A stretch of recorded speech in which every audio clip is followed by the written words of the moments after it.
Taste the Daily. Athikadavu Avinashi திட்டம் நிறைவேறுவதற்கு காரணமான கழக பொதுச் செயலாளருக்கு விவசாயிகள் கூட்டுக்குழு சார்பில் நடைபெற்ற பாராட்டு விழா. மாட்டு வண்டியில் விழாவிற்கு வருகை தந்த புரட்சி நாயகன் எடப்பாடி கே பழனிசாமிக்கு விவசாயிகள் மற்றும் தொண்டர்கள் உற்சாக வரவேற்பு அளித்தனர். பால்பானை பொங்க வேணும், மாடு பெருக வேணும், வீடு பொழிய வேணும், மகராசனின் வருகையாலே சொல்லேர் உழவனல்ல செயலில் ஏற்பூட்டிய கொற்றவனே வருக, நின் கொற்றம் விளங்க விவசாயிகள் அழைக்கிறோம் வருக வருக. அத்திக்கடவு அவிநாசி திட்டம் கொடுத்து செழிக்க வைத்த வள்ளலே வருக.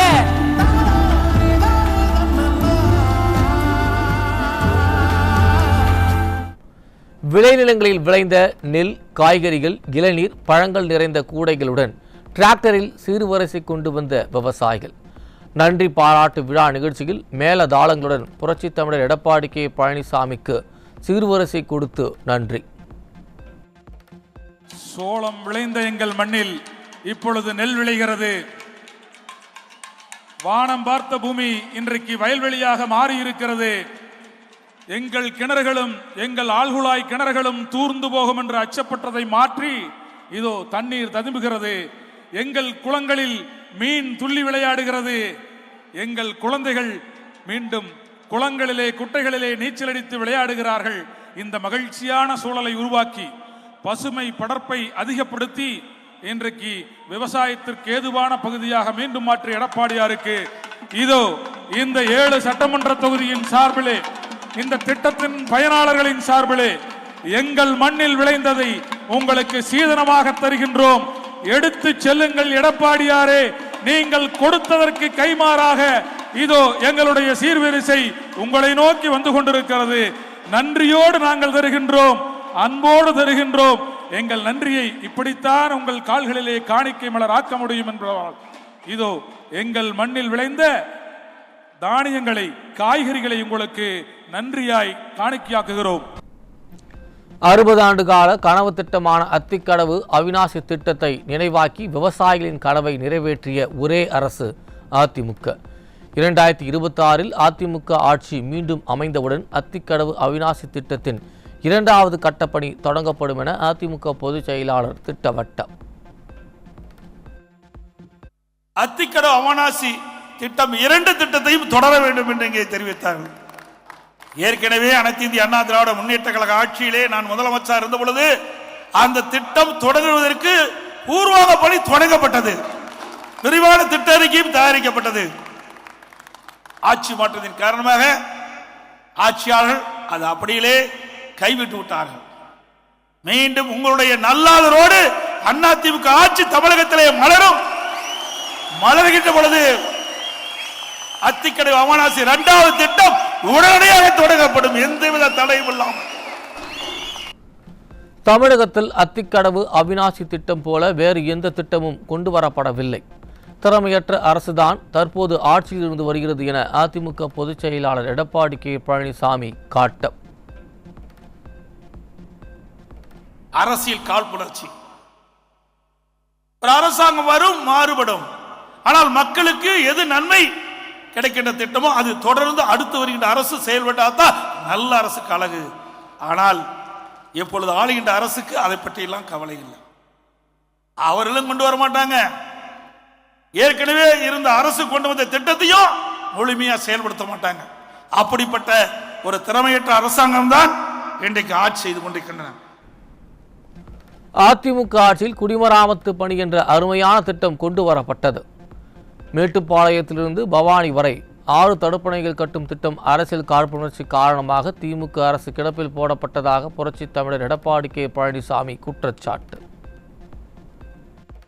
நம்முடைய மேட்டுப்பாளையத்திலிருந்து பவானி வரை 6 தடுப்பணைகளை கட்டலாம் என்று உத்தரவு போட்டேன். 6 தடுப்பணை, அதுல கதவோட தடுப்பணை. அதில் நான் இருக்கும் போதே ஆரம்பத்திலே ஒரு அணை ஆரம்பிக்கப்பட்டு ஆட்சி மாற்றம் வருவதற்கு முன் ஒரு 40% பணி முடிஞ்சது. ஆட்சி இருக்கின்ற பொழுது ஒரு 6 மாதத்திற்கு முன்பே டெண்டர் விடப்பட்டு பூஜை போட்டு பணிகள் ஆரம்பிக்கப்பட்டு விட்டன. எஞ்சிய 5 தடுப்பணைகளும் திராவிட முன்னேற்ற கழகம் ஆட்சிக்கு வந்தது. அத்தனை கிடப்பிலே போட்டு விட்டார்கள். அதிமுக ஆட்சியில் கொண்டு வரப்பட்ட தடுப்பணைகள் அனைத்தும் கிடப்பிலே போட்டு விட்டார்கள். இன்றைக்கு மேட்டுப்பாளையத்திலிருந்து பவானி வரை 6 தடுப்பணை கட்டப்பட்டிருந்தால் உபரியாக வருகின்ற நீர் சேமித்து வைக்கப்படும். இந்த அத்திக்கடவு அவனாசி திட்டத்திற்கு இதை பயன்படுத்தலாம் என்ற அடிப்படையில் இந்த திட்டத்தை நான் கொண்டு வந்தேன். பயிர் காப்பீட்டு திட்டத்தின் மூலம் 50 லட்சம் விவசாயிகளுக்கு இழப்பீடு பெற்று தந்தது அதிமுக அரசு. இந்தியாவிலேயே விவசாயிகளுக்கு வறட்சி நிவாரணம் வழங்கிய ஒரே அரசு அதிமுக அரசுதான் என அதிமுக பொதுச் செயலாளர் பெருமிதம்.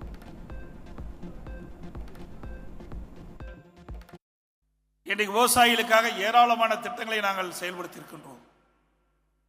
இன்றைக்கு பயிர் காப்பீட்டு திட்டத்தின் மூலமாக 50 லட்சம் விவசாயிகளுக்கு அதிமுக ஆட்சி இருக்கும்போது 9600 கோடி ரூபாய் இழப்பீட்டு தொகையை பெற்று தந்த அரசாங்கம் அதிமுக அரசாங்கம். நான் முதலமைச்சராக பொறுப்பேற்கின்ற பொழுது கடுமையான வறட்சி, விவசாயிகளுடைய பயிர்கள் எல்லாம் தண்ணீர் இல்லாமல் கருகி கடுமையாக விவசாயிகள் பாதிக்கப்பட்டார்கள். அப்படி பாதிக்கப்பட்ட விவசாயிகளுக்கு வறட்சி நிவாரணம் சுமார் 2240 கோடி விவசாயிகளுக்கு வழங்கிய அரசு இழப்பீட்டு தொகையை வழங்கிய ஒரே அரசாங்கம் இந்தியாவிலேயே அதிமுக அரசாங்கம். இதுவரை எந்த அரசாங்கமும் வறட்சிக்காக இழப்பீட்டு தொகை வழங்கினது கிடையாது. விவசாயிகளுக்கு வறட்சி நிவாரணமாக வழங்கிய ஒரே அரசாங்கம் அதிமுக அரசாங்கம். மக்களுக்கு தேவையான அனைத்து திட்டங்களையும் கொடுத்ததால் கழக பொதுச் செயலாளர் எடப்பாடி கே பழனிசாமி புரட்சி தமிழர் என்று மக்களால் அழைக்கப்படுகிறார். அத்திக்கடவு அவிநாசி திட்டத்திற்கு சொந்தம் கொண்டாடக்கூடிய ஒரே தலைவர் அதிமுக பொதுச் செயலாளர் என அதிமுக முன்னாள் அமைச்சர் SP வேலுமணி பெருமிதம். அதுக்கப்புறம் பார்த்தீங்கன்னா இன்றைக்கு எடப்பாடியார் அவர்களை புரட்சி தமிழர் என்று எதுக்காக அழைக்கிறார்கள்? இன்றைக்கு அந்த பெயருக்கு சொந்தக்காரர் எதனால்? இன்றைக்கு பார்த்தீங்கன்னா புரட்சி தலைவி அம்மா தந்த திட்டங்கள் மட்டுமல்ல, மக்களுக்கு தேவையான திட்டங்கள் இருந்த ஒப்பற்ற தலைவராக. உங்களுக்கு எல்லாம் தெரியும், இங்க இருக்க நம்ம 3 மாவட்டம் இருக்கோம், இங்க எல்லா திட்டம் வந்தது, கேட்ட திட்டத்தை பூரா கொடுத்தார். எல்லா திட்டத்தையும் கொடுத்தவர் புரட்சி தமிழர் எடப்பாடி அவர்கள். உங்களுக்கு எல்லாம் தெரியும், குடிமராமத்து திட்டம், காவிரி கோதாவரி இணைப்பு திட்டம், ஆனமலை நல்லாறு திட்டத்துக்கு, காவிரி கோதாவரி திட்டத்துக்கு டெல்லி போகும்போது நானும் போயிருந்தேன். தொடர்ந்து முயற்சி பண்ணார். இன்னைக்கு அவர் திரும்ப முதலமைச்சர் வந்து அந்த திட்டம் வந்திருக்கு. அரசு பள்ளியில் படிக்கின்ற மாணவ மாணவிகளுக்கு 600க்கு மேற்பட்ட MBBS BDS படிக்கிறாங்கன்னா எடப்பாடியார் காரணமா இல்லையா? இதெல்லாம் எல்லாம் தமிழ்நாட்டுக்கு எல்லா பக்கம் வந்தது. இந்த பகுதிக்கு எப்படி புரட்சி தமிழர் என்று அன்போடு அழைக்கிறார்கள் என்றால் இது போல திட்டங்கள். என்ன திட்டம்? அத்திக்கடவு அவனாசி திட்டம், நம்ம அனுபவிக்கிற திட்டம். கொரோனா காலத்திலும் மக்கள் பாதிக்கக்கூடாது என்பதற்காக வரிகளை உயர்த்தாத அரசு அதிமுக. கோவை மாவட்டத்தில் அதிக பாலங்களை அமைத்து பாலங்களில் நாயகனாக வலம் வருகிறார் அதிமுக பொதுச் செயலாளர் என முன்னாள் அமைச்சர் SP வேலுமணி புகழார். உங்களுக்கு எல்லாம் தெரியும், இப்ப எல்லா பக்கமே இன்னைக்கு எல்லா பில்டிங்க்கு டாக்ஸ் எல்லாம் அதிகம் பண்ணியிருக்காங்க இல்லையா? கரண்ட் பில் எவ்வளவு கட்டுறீங்க, இதெல்லாம் அதிகம் பண்ணியிருக்காங்க. எல்லா டாக்ஸும் கொரோனா வந்தது. அப்ப நான் உள்ளாட்சித்துறை அமைச்சர் எல்லாம் எங்க அதிகாரிகள் போய் இல்ல மத்தியில் ஒரு சர்க்குலர் வந்திருக்குது, நீங்க டாக்ஸ் அதிகம் பண்ணணும், வரி அதிகம் பண்ணணும்னு சொன்னாங்க. அவர் சொன்னார், அப்போ கொரோனா வந்து மக்கள் கஷ்டப்படுறாங்க, கொரோனா வந்தங்காட்டி இன்னைக்கு வருமானம் அரசாங்கத்துக்கு இல்ல, ஆனா மக்கள் கஷ்டப்படுறாங்க, கண்டிப்பாக அந்த வரியை நான் உயர்த்த மாட்டேன், மக்களுக்கு கண்டிப்பாக அந்த சுமையை ஏற்ற மாட்டேன் என்று தொடர்ந்து எந்த டாக்ஸ் போடவில்லை. இன்னைக்கு தான் ஒவ்வொரு வீட்டுக்கும் எவ்வளவு கட்டுறீங்க, கரண்ட் பில் எவ்வளவு கட்டுறீங்க, சொத்து வரி எவ்வளவு கட்டுறீங்க, இதுதான் எடப்பாடி. 50 ஆண்டு கால வளர்ச்சியை கொடுத்தவர் புரட்சி தமிழர் எடப்பாடி கே பழனிசாமி. 2026இல் அதிமுக பொதுச் செயலாளர் மீண்டும் முதலமைச்சராக வருவார் என அதிமுக தலைமை நிலைய செயலாளர் SP வேலுமணி சூளுரை. அத்தனை சாலைகள், கூட்டு குடிநீர் திட்டங்கள், எல்லா திட்டங்களும் அவர் அண்ணன் பேச சொல்லுவார், எல்லாம் ஞாபகத்தில் வச்சிருப்பார். திருப்பூர், ஈரோடு, கோயம்புத்தூருக்கு கேட்ட திட்டங்களை பூரா கொடுத்தார். கூட்டு குடிநீர் திட்டங்கள், கிராம சாலைகள் பூரா, கிராம சாலைகள் நான் தான் அமைச்சராக இருந்தேன். எல்லா சாலைகள் போடப்பட்டது, அத்தனை சாலைகளும் போடப்பட்டது. நெடுஞ்சாலைத்துறை எல்லா சாலைகள், எல்லா பாலங்கள், ஸ்மார்ட் சிட்டி திட்டம், இன்னைக்கு அத்தனை திட்டங்களும் கொண்டு வந்து கொடுத்தவர். 50 ஆண்டுகள் இல்லாத வளர்ச்சியை கொடுத்தவர் எடப்பாடி அவர்கள். ஆகவே இன்னைக்கு மக்கள் முடிவு பண்ணிட்டாங்க.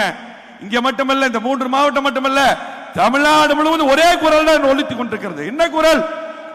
எப்ப எடப்பாடி முதலமைச்சர் வருவார், எப்ப எடப்பாடி முதலமைச்சர் வருவார், நமக்கு மீண்டும் திட்டங்கள் கிடைக்கும் என்று இன்னைக்கு ஒட்டுமொத்த மக்களும் முடிவு செய்து விட்டார்கள். ஆகவே இன்னைக்கு பாத்தீங்கன்னா 2026 அதிமுக ஆட்சிக்கு வந்த பிறகு அத்திக்கடவு அவிநாசி திட்டத்தின் 2வது கட்டம் கொண்டு வரப்படும். பாண்டியாறு, புண்டம்புழா திட்டம், ஆனைமலையாறு, நல்லாறு அணை திட்டம் அதிமுக ஆட்சிக்கு வந்தவுடன் நிறைவேற்றப்படும் என அதிமுக முன்னாள் அமைச்சர் SP வேலுமணி திட்டவட்டம்.